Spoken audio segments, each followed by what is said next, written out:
मुझे श्रीनिवास से प्रेम अवश्य है, किंतु वेंकटेश ने तब मुझे सहारा दिया है जब श्रीनिवास मेरे साथ नहीं था। अब मुझे समझ नहीं आ रहा है कि मुझे क्या करना चाहिए, क्योंकि मैं धर्म संकट में फंस चुकी हूँ। मुझे श्रीनिवास के साथ रहना चाहिए या वेंकटेश के साथ ये गांव छोड़कर चले जाना चाहिए। अब इस प्रकार पद्मावती के पास कोई प्राधिकार नहीं है कि मुझे किससे प्रेम करना चाहिए किससे नहीं, ऐसे ही मेरे पास भी कोई प्राधिकार नहीं है। भार्गवी, मैं समझ सकता हूँ कि तुम्हें वेंकटेश से भी प्रेम है, और भला क्यों ना हो। तुम्हारे इस धर्म संकट का एक उपाय भी मेरे पास है।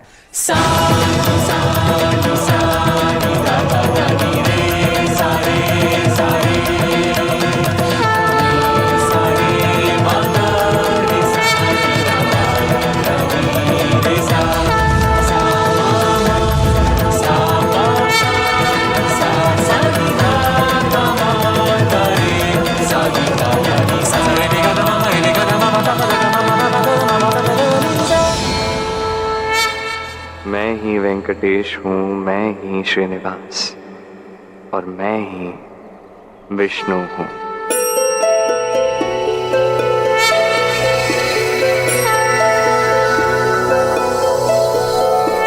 नारायणं नमस्कृत्य नरं चैव नरोत्तमं देवीं सरस्वतीं व्यासं ततो जयमुदीरये।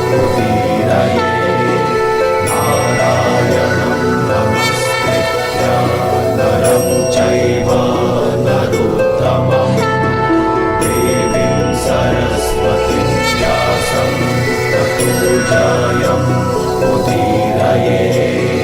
नारायणं नमस्कृत्य नरं चैव नरोत्तमं देवीं सरस्वतीं व्यासं ततो जयमुदीरये। अब सदैव से मेरे बड़े भाई थे और सदैव रहेंगे। इस संबंध में कभी कोई परिवर्तन नहीं आएगा गोविंदराज।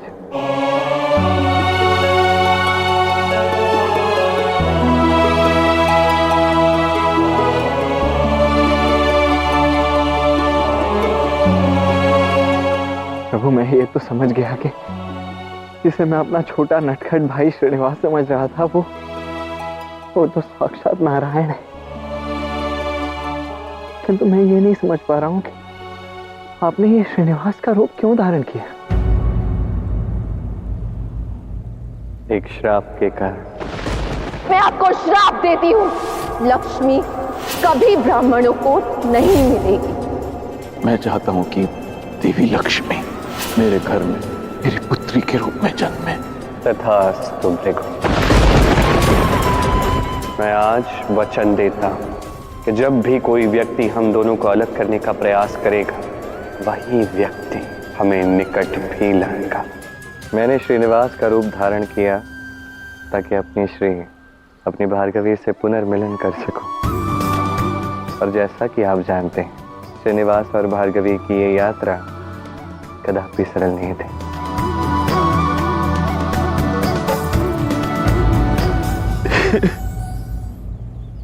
मुझे क्षमा कर दीजिए प्रभु।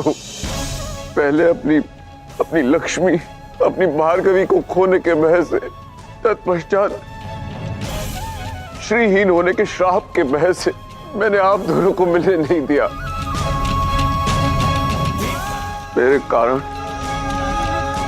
लक्ष्मी और नारायण एक दूसरे से अलग हो गए, एक दूसरे से दूर हो गए। मुझे मुक्ति दीजिए इस पाप से प्रभु, और मेरी पुत्री से विवाह कर लीजिए, अपनी लक्ष्मी से विवाह कर लीजिए प्रभु।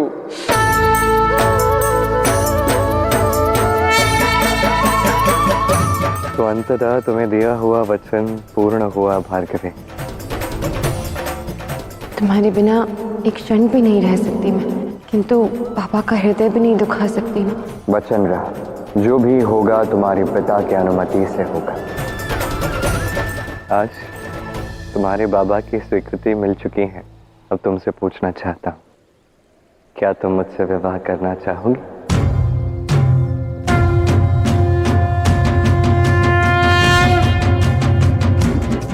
विवाह तो बस एक यथाविधि है, उससे हमारे संबंध में कभी कोई परिवर्तन नहीं आएगा।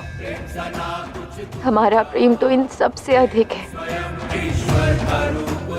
तुमने मुझसे कहा था ना कि श्रीनिवास के हृदय में सदैव उसकी श्री का यानी मेरा वास होगा। तो बस मैं तुम्हारे हृदय में ही ये स्थान पाकर प्रसन्न हूँ।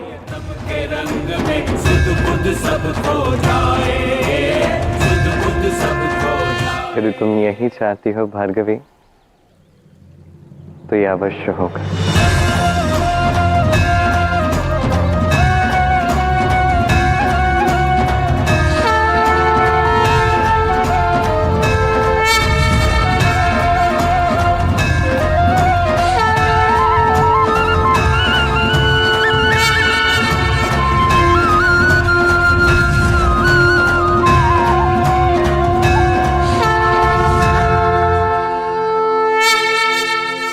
जिस प्रकार श्री अब सदा से श्रीनिवास के हृदय में वास करेगी, उसी प्रकार देवी लक्ष्मी यहाँ इस कोल्हापुर में वास करेगी।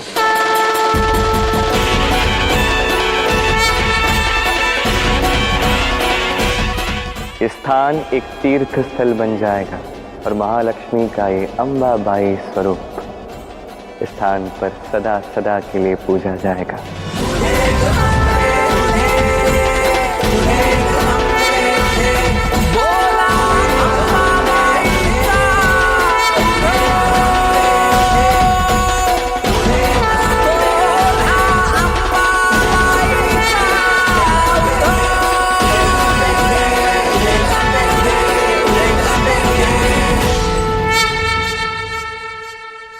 करवीर वासिनी देवी अंबाबाई की जय।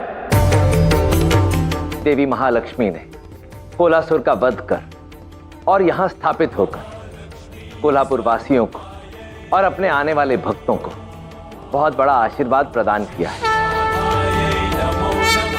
और वो आशीर्वाद ये कि देवी अंबाबाई के रूप में देवी यहां आने वाले सभी भक्तों और श्रद्धालुओं को और कोल्हापुर के सभी निवासियों की सदैव एक मां की भांति रक्षा करेंगे। इसका क्या अर्थ है महादेव?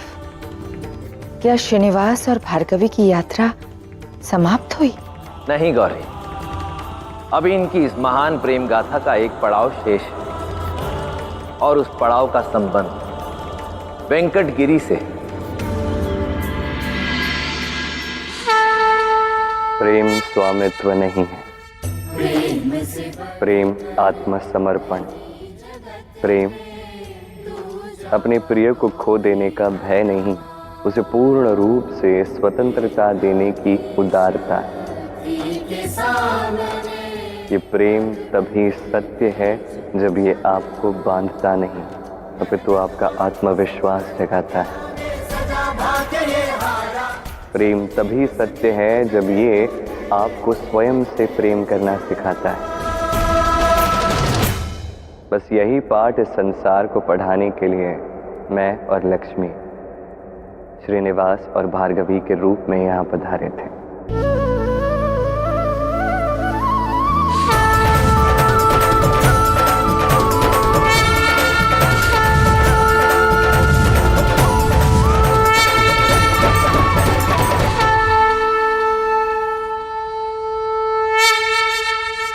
प्रभु, वेंकटगिरी से अब आप तीनों का संबंध जुड़ चुका है। मेरी आपसे प्रार्थना है कि जो भी मनुष्य इस मंदिर में आए उसे आपका आशीर्वाद प्राप्त हो।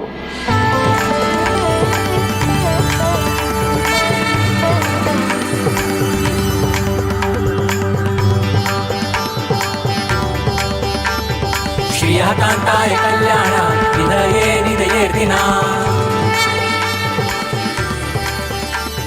श्री वेंकट निवासाय श्रीनिवासाय मंगलम्।